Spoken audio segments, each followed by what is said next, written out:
All right, what's the story behind the painting? Wow.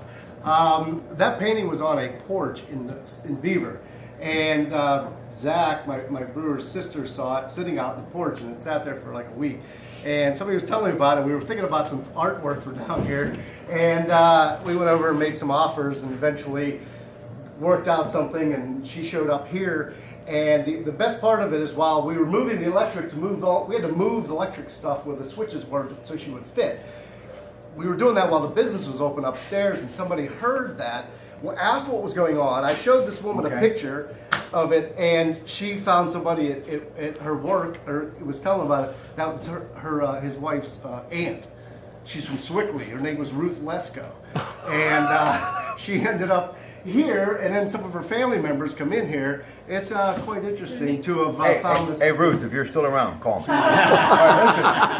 Hey, nice painting. Listen, something new going to be starting. We're actually in the bowels, if you will, of this wonderful place that his father started many years ago. Why? It's just too busy upstairs. But they're not going to let any space go unused in this wonderful location on Penny Street and, of course, Brighton Avenue, the lower level in Rochester. And the Kluka family, of course, Frank Kluka, used to be that bodybuilder that I grew up around who liked hot cars, big voice, and rock and roll. And his son Nick and the Kluka family, of course, the late Andy Kluka and Skip Kluka and his son Matt, who recently passed away, his mother as well, Kathy Havancic, still with us and doing a lot of wonderful things, and great family all the way around. So Nick is going to open a bar here, right? That's correct. We're going to be opening up a bar down here, completely separate from the upstairs. It's going to be called Roots Rochester.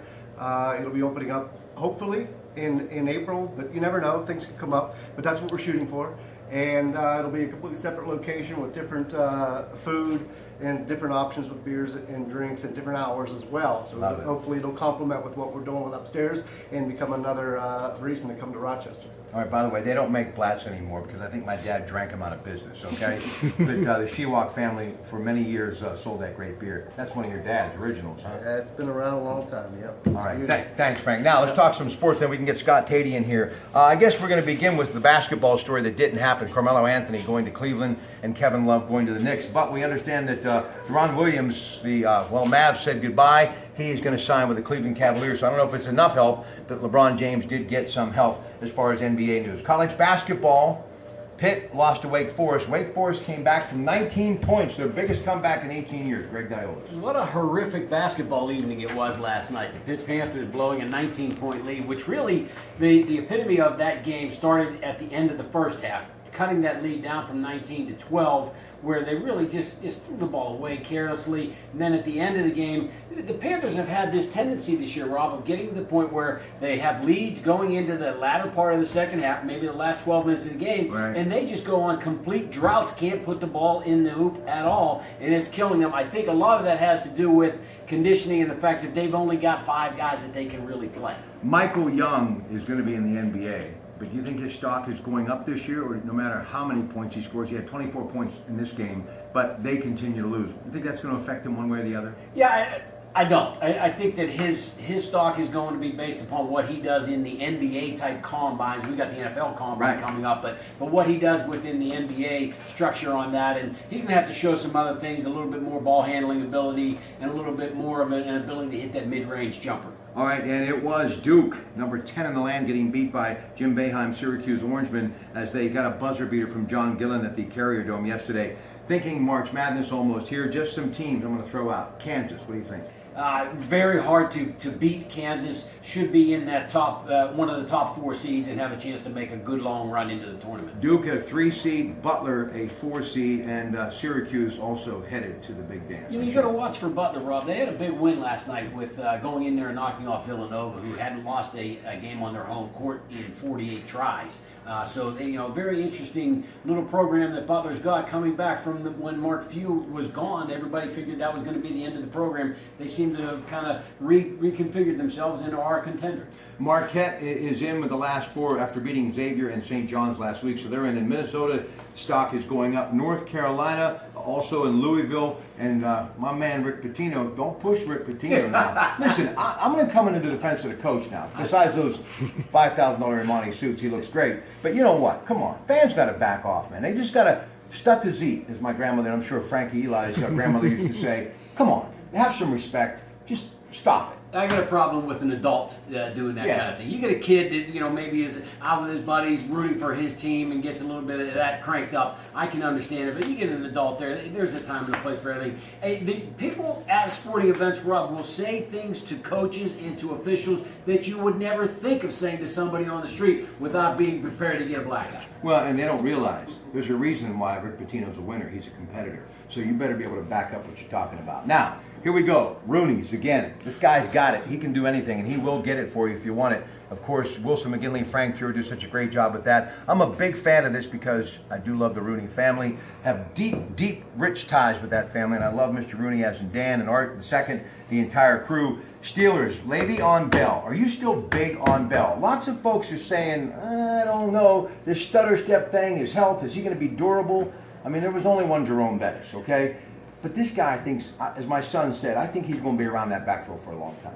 I don't know about the long time thing. I am a huge supporter of Le'Veon Bell in the short term, and why the franchise designation is something that was absolutely made for a guy like this, where he's going to get the absolute top money of running backs, but he's not going to get a long-term deal. In my opinion, the Steelers are going to be hesitant to do that because of the suspension issues and because of the fact that he can't finish his season. For some reason, whatever's happening to him, they get into the playoffs and he can't post. All right, Ian Rappaport from the NFL Network reporting that James Harris some mutual interest on both sides. Good deal, you think, to bring him back? Yes, got a little bit left in that tank. I don't know that you can rely on him. You're going to have to build and get a little bit stronger underneath him. But for that big pass rush down the latter parts of a game, that's a guy that you can still, he's going to keep himself in tremendous shape. Combines, of course, NFL, and yes, the draft coming up in a couple of months.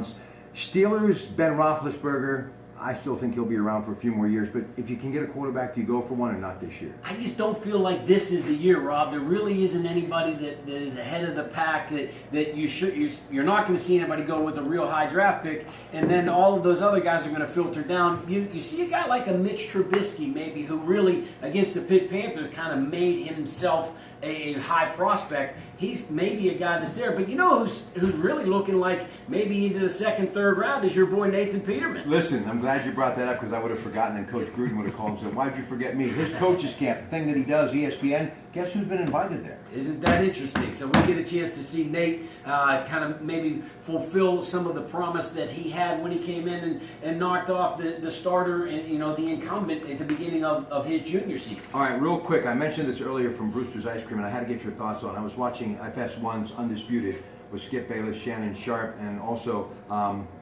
Jason Taylor's sister, Joy Taylor. Jason Taylor, of course, Miami Dolphins from the Pittsburgh area.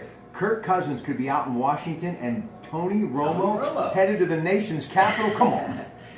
Daniel Snyder's got big money, but that might be a mistake. But Rob, I just can't imagine that the two rival that's such a big rivalry between the Cowboys and the Cowboys and the Indians kind of thing. I can't imagine that being a deal that could get pulled off. But these two owners, they're a little bit rebel. They're a little bit outside the box. Dan Snyder's a little bit crazy, and we know Jerry Jones will do whatever it takes to make things happen. So that could be an interesting proposition. Jay Cutler reunited with the Jets and reunited with Brandon Marshall playing for the Jets. Could it happen? It certainly could happen. Yeah, I don't think that the Bears are all that enamored of him anymore, and they need somewhat of a veteran stability there. They went with Fitzpatrick this past year and just really got nothing. All right, now listen, Bill Belichick wants to coach 5 more years and win a Super Bowl, maybe even after Brady retires. Fact, fiction?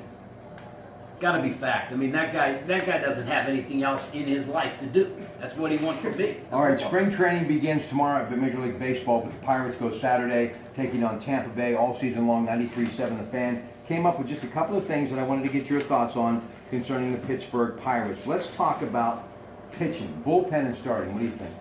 Starting pitching, the only thing I don't like about the Pirates starting pitching is, well, 2 things I don't like. Number one, they're very young. So you're relying on some guys that you got to hope really fulfill the promise that we've seen a little bit of. Chad Kuhl coming up and being the 4 starter. You've got Jamison Tyon, who should be able to fulfill a lot of what we have. You need Cole to come back. No left-handers, Rob. It scares the heck out of me not having a left-handed pitcher in your starting rotation playing in PNC Park that many games. Also waiting to see if Gunn gets back in the lineup, but you have Freeze, obviously. Josh Bell seems to be healthy. That's a good thing. What about power? Do you think they have enough power in this lineup? You keep hoping for Polanco to hit 30 or 35. Have you seen Polanco yet? Polanco looks like he ate the old Polanco. Really? He's huge. It looks like he gained 20, 25 pounds, really just stacked on a lot of muscle. He may hit 40 bombs for the Pirates this year. And if that happens, with McCutchen coming back to a good year, they're going to be in good shape. Wayne Simmons with 25 goals on the year. Sidney Crosby leading the NHL with 33. Kenny Malcolm's got 35 assists. You got Steve Mason with 16 wins and Matt Murray, ladies and gentlemen, with 22 wins. Coors Light Stadium Series, NBC, Canadian Broadcasting Company, Saturday. They dropped the puck at 8 o'clock. I love it. 67,000 fans will be at Heinz Field. Pittsburgh's an event city. The crowd will turn out for that one. It'll be really nice. Get some Flyers fans come across the state for that one. That'll be a real interesting little match. Now, you know, the old Yankee Stadium was built by Babe Ruth. And even though the fans helped, and we're all honored to do so, this is the family that built Heinz Field. The Roonies, ladies and gentlemen. Scott Tatey next. It's showtime. Hey, you got to show some love first to Go. the Pitt Panthers softball team. 9-0, 19th in the country. The first time in history the Lady Panthers are in the top 20. Thank you very much. Scott Tatey is next. Thanks, Greg.